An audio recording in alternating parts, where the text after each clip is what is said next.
ভূমিকম্পে ক্ষতিগ্রস্তদের প্রায় ২৫ লাখ টাকা অনুদান দিয়ে তীব্র সমালোচনার মুখে পড়েছেন জাপানিজ পর্ন তারকা ইউতানো। তার অনুদানের এই অর্থকে নোংরা টাকা আখ্যা দিয়ে দুর্গতদের অনেকেই তা নিতে অস্বীকৃতি জানিয়েছেন। আর এমন ঘটনায় দেশ জুড়ে শুরু হয়েছে তুমুল বিতর্ক। জাপানের সাম্প্রতিক কুমামোতো ভূমিকম্পে ক্ষতিগ্রস্তদের সহায়তায় এগিয়ে এসেছিলেন সাবেক গ্রাভিউর আইডল এবং বর্তমান অ্যাডাল্ট ভিডিও অভিনেত্রী ইউতানো।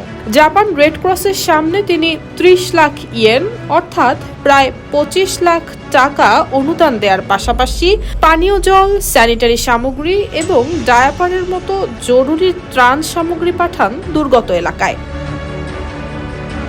ভেবেছিলেন তার এই পদক্ষেপ দেখে অনেকেই সাহায্যে এগিয়ে আসবেন, তবে প্রশংসার বদলে শুরু হয় তীব্র সমালোচনা। অনেকেই করেন কটাক্ষ। এভাবেই কোটি কোটি মানুষের ঘরে দেশ জুড়ে ফ্রিজ একটাই, ওয়ালটন।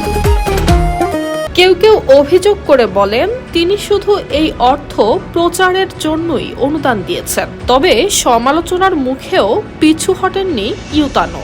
নিজের সামাজিক যোগাযোগ মাধ্যমে অনুদানের বিষয়টি জানিয়ে তিনি লিখেছেন, সংবাদে দুর্গতদের কষ্ট দেখে তার মন ভারাক্রান্ত হয়ে পড়ে, তাই নিজের সামর্থ্য অনুযায়ী সাহায্যের হাত বাড়িয়েছেন। তিনি লেখেন, আমার পেশার কারণে আমাকে সাহায্য করার অধিকার থেকে বঞ্চিত করার কোনো কারণ নেই।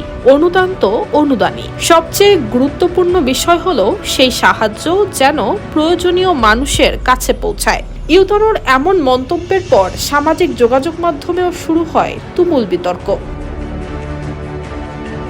News desk, Bangladesh bulletin.